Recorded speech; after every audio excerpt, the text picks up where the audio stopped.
Olá pessoal, tudo bem? Vamos então retomando as nossas gravações acerca da ONU Mágica dos Direitos das Famílias. Lembrando, obviamente, que no bloco passado nós pontuamos para vocês as situações de extinção da prestação alimentícia, que são aquelas 5 hipóteses, né? Ou seja, pontuamos a morte aí do credor dos alimentos, pontuamos por demais a mudança do binômio necessidade e possibilidade, 1699. Ventilamos para vocês aquela situação da maioridade, né? Com, obviamente, as observações trazidas e talhadas aí pelo STJ.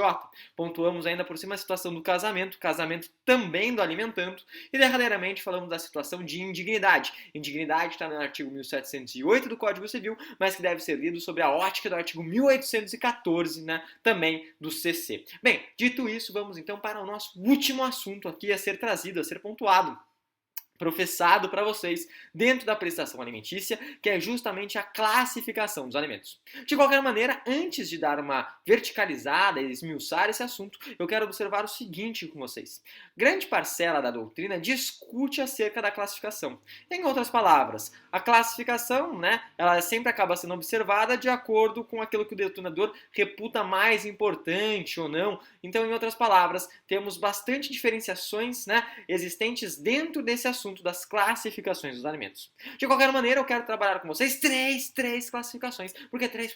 Porque o 3 é mágico, né? Pai, Filho e Espírito Santo, os Osíris e Horus, Eusatos e Poseidon. Então, 3 para a gente deixar essa aula holística, para deixar essa aula cabalística e assim para ela ficar fofa, terna e meiga, né? Em outras palavras, vamos falar com vocês a partir de agora, né, da classificação dos alimentos. Primeira classificação, dentro desse tópico, salvo engano, de número 5, né, 5.1, seria justamente a classificação quanto à natureza. Quanto à natureza, surgem duas formas de alimentos. Nós temos, primeiramente, chamados alimentos naturais. Alimentos naturais, também conhecidos como alimentos congruos. Em outras palavras, né, trata-se da regra, né? São aquelas hipóteses onde os alimentos eles já vêm somados aí com um mínimo para a sua dignidade. Um mínimo, então, né, para um patrimônio mínimo, ou seja, um patrimônio mínimo que voltado, dirigido aí a um status social, a um mínimo de dignidade humana. Em outras palavras, então, alimentos naturais, alimentos, né, que a gente pode falar congruos, são aqueles que abarcam a dignidade. Bem, dito isso, nós temos os chamados alimentos necessários. Alimentos necessários, gente, eu sempre me recordo daquela música, qual música, prof? A música do Mowgli, o Menino Lobo, que canta necessário, somente o necessário, o extraordinário é demais. Em outras palavras, alimentos necessários são aqueles alimentos que estão aí, de certa forma, tangentes àquelas hipóteses de traição, lembra disso? Paula Fernandes, adultério, Mr. Catra, infiel, Marília Mendonça, né? Em outras palavras, naquelas hipóteses em que ocorrer, que se materializar a traição,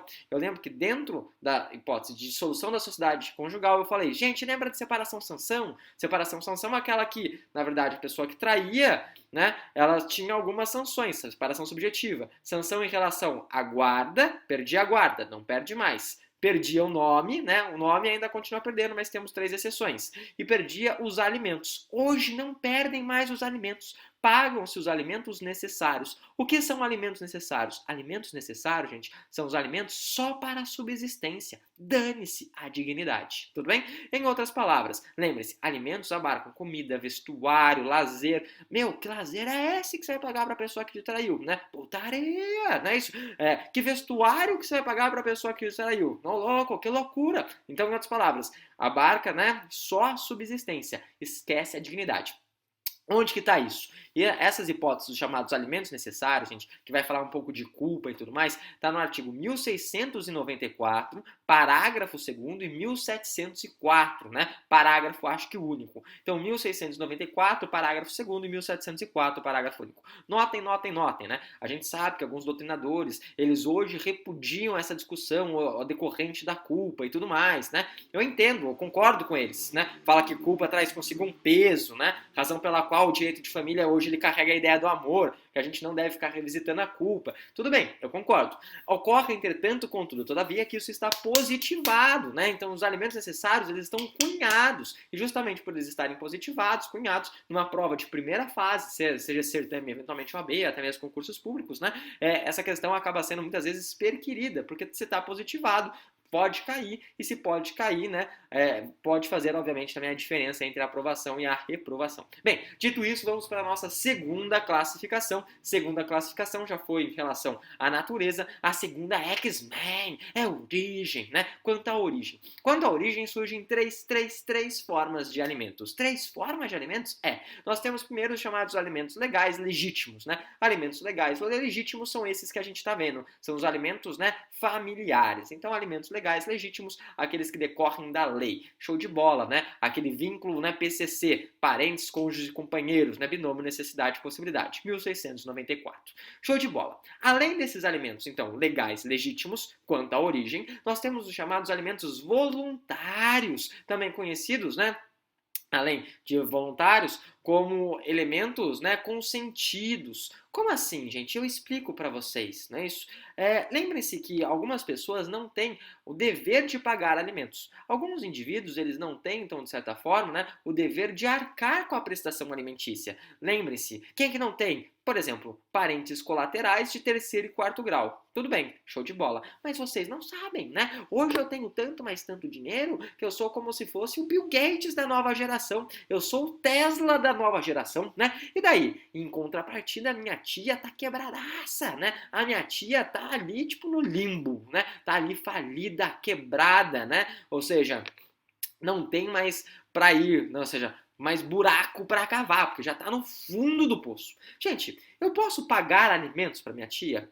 Claro que eu posso pagar alimentos, minha tia. Eu sou obrigado pela lei a pagar alimentos? Não, eu não sou obrigado pela lei a pagar alimentos, né? Mas se eu quiser pagar, eu posso. Então, esses alimentos pagos a pessoas, né, que você não precisa arcar, são chamados de alimentos voluntários, né? Essa seria a nomenclatura. Esses alimentos voluntários, diga-se de passagem, eles podem ser arcados tanto em vida quanto depois da morte. Se eles forem pagos, obviamente, depois que o sujeito morre, a gente pode colocar isso como uma disposição de última vontade. São quantas as disposições de última vontade? São 3, né? A gente pode falar tanto de testamento, legado e codicilo. Aqui o correto seria, inclusive, deixar um legado, né? Mais especificamente um legado. A gente pode deixar, então, aí, né, para a pessoa, né, obviamente, que necessita, ainda que eu já tenha ido conhecer o Criador. E eu posso deixar em vida? Claro que eu posso deixar em vida. Só que se eu deixo em vida, eu sou obrigado a pagar esses alimentos? Não, eu não sou obrigado a pagar esses alimentos.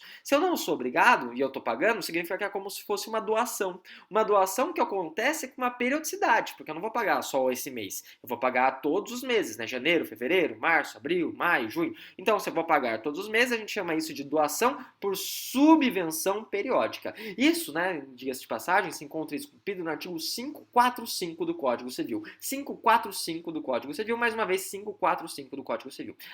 Só um detalhe, né, acerca desses alimentos aí convencionais, que eu já apontei para vocês, também conhecidos como alimentos voluntários. A discussão que surge muitas vezes relacionada a esses alimentos tudo bem, eu comecei a arcar com esses direitos, com esses deveres. Acontece, gente, que dentro dos chamados conceitos parcelares da boa-fé, surge um instituto, né, que a gente chama instituto aí do suprécio e da surrextio. Suprécio, o que é, né, em outras palavras?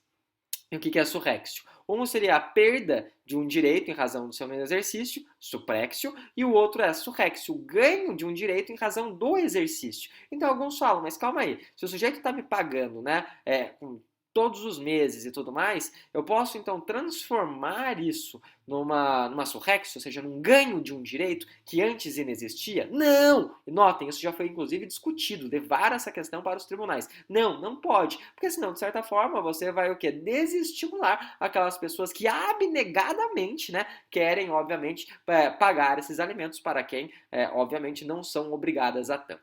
Bem, diga-se de passagem, vamos para a nossa terceira situação quanto à origem. Já falamos, então, dos legais, legítimos, já falamos dos voluntários, né, convencionais. Vamos, então, para a terceira situação. Essa terceira situação, quanto à origem, é denominada do quê? É denominada de alimentos reparatórios. Reparatórios? Também conhecido como alimentos ressarcitórios. Ressarcitórios?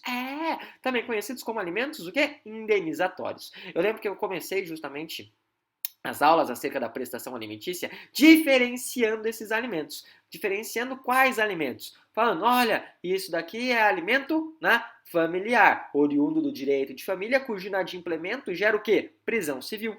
E em contrapartida eu falei, esses são alimentos indenizatórios, alimentos reparatórios, ressarcitórios. Esses alimentos, eles não têm a sua origem, sua gênese aonde? No direito de família. Eles estão, na verdade, na responsabilidade civil. Olha que interessante. Então, eles se encontram esculpidos, talhados, na parte de responsabilidade civil. Naquela hipótese que o sujeito, muitas vezes, mata um pai de família, um arrimo de família, e vai ter, obviamente, que pagar, né, de natureza ressarcitória, reparatória, essas prestações como se fossem, né, os alimentos propriamente ditos. Show de bola, né? Isso está no 948 do Código Civil. E alguns falam, mas prof, se ele não pagar, né? Se ele não pagar, o que acontece, né? Se ele não pagar, é importante falar que surge o 245 da nossa Constituição, falando que o nosso Estado arcará com essas despesas. Bem, dito isso, vamos para a terceira e última classificação. Novamente, né, passando um pouco do tempo, mas acredito que sem tantos entraves, sem tantas dificuldades, quero falar da classificação quanto à finalidade. Finalidade, diga-se de passagem, né, que traz aí em seu corpo, em seu bojo, inúmeras discussões, né? Primeiro detalhe, em relação à finalidade, surgem os chamados alimentos provisórios e provisionais. Alimentos provisórios e provisionais? Qual que é a diferença de provisórios e provisionais? Gente, provisórios. Provisórios nada mais são do que aqueles alimentos pagos durante o perfazer do processo, né? Antes da sentença. E os provisionais são aqueles alimentos pagos durante o perfazer do processo, antes da sentença. Prof, não entendi, porque até aqui, né, tudo igual, ou seja, provisional e provisório são antes da sentença. Provisional e provisório antes da sentença, né? Show de bola. Mas os alimentos provisórios, gente, eles necessitam do quê? Eles necessitam de uma prova pré-constituída. O sujeito já demonstra de plano que ele é parente, fala assim, meu, eu sou parente, tô precisando dessa bagaça, né? Então ele vai lá, ou seja, e demonstra. Justamente por ele demonstrar, já trazer uma prova pré-constituída, o juiz nos provisórios pode conceder de ofício. Ele vai lá e puf, né? Concede de ofício, de plano, né? Show de bola. E os provisionais? Os provisionais não, eles não têm essa prova pré-constituída. Eles demonstram aqueles elementos das cautelares. Quais elementos das cautelares? Os elementos que a gente podia falar, diga-se de passagem, né? Tanto do fumus boniuris, aí como o periculo in mora, né? Ou seja, o fumus boniuris e o periculo in mora. Ou seja, se eu não recebo, tem um perigo em virtude dessa demora e, obviamente, o fumus boniuris, aí a fumaça do bom direito. O que acontece, gente, que trouxe uma certa discussão, é que, como se trata de uma cautelar, os provisionais, alguns doutrinadores entenderam que o Código de Processo Civil de 2015, ele acabou com esses alimentos, né? Porque, obviamente, nós não temos mais um livro que trabalha com as cautelares, propriamente dito. Antes a gente tinha um processo de conhecimento, um processo cautelar e um processo de execução. Se a gente acabou com o CPC de 2015, com o processo cautelar, né, com o livro do processo cautelar, alguns falaram, então acabaram os alimentos provisionais. Acontece que isso não é a teoria prevalecente na doutrina. Para a maioria da doutrina hoje, esses alimentos eles continuam, né, mas com uma nova roupagem, ou seja, com um novo viés, que a gente pode inclusive trabalhar dentro daquelas chamadas tutelas, né, de urgência e de evidência. Sem grandes entraves, sem grandes discussões, tá? Para terminar, além desses alimentos que a gente já falou, provisórios e provisionais, dentro da finalidade a gente ainda tem os alimentos definitivos. O que são alimentos definitivos? Alimentos definitivos são aqueles transitados em julgados. Em outras palavras, são aqueles que têm uma decisão, né, uma sentença que os concede. Então, se a gente tem uma sentença ao final que concede esses direitos, né, a gente chama isso de alimentos definitivos. Observem o quê, né? Alguns doutrinadores falam que esses elementos, apesar de eles terem a expressão definitivos, eles são transitórios. Pô, não entendi, professor. Eu explico. Apesar de definitivos, a sentença é definitiva, né, para aqueles alimentos. Eles são transitórios. Por quê? Porque, obviamente, a gente sabe que a mudança fática, binômio necessidade e possibilidade, pode ser alterado com o perfazer do tempo. E obviamente, se for alterado com o perfazer do tempo, você pode pedir uma revisional dos alimentos. Por isso que eles falam, apesar dos alimentos serem definitivos, nada obsta, né, deles serem aí revistos, revalorados. Eles têm uma chamada cláusula rebus sic stantibus, né? Ou seja, a cláusula rebus sic stantibus é justamente essa ideia da imprevisão. Notem, diga-se de passagem, inclusive, temos um artigo que escrevemos aí para a Revista Brasileira de Direito de Família e Sucessões, né, junto com o professor Júnior Alexandre Moreira Pinto, que trabalha essa questão acerca dos alimentos, né, transitórios que a gente fala, definitivos, mas com essa característica de transitoriedade, mas uma perspectiva processual. E dentro da perspectiva processual a gente fala assim, não, mas calma aí, de fato, olha que lance, né? Vocês não têm uma decisão aqui com um trânsito em julgado propriamente dito, né? Por quê? Porque aqui, gente, nós vamos ter aqui uma mudança de causa de pedir. Então, de certa forma, esses alimentos, eles transitarem julgados, eles são sim definitivos. Só que eu estou fazendo um novo pleito, que seria revisional, por quê? Porque a causa de pedir é uma causa de pedir diversa, né? Ou seja, a gente muda a causa petende. Seria mais ou menos isso que a gente acaba ventilando essa discussão acerca desse assunto, né? E tirando um pouco dessa cláusula rebus sic stantibus. Tudo bem?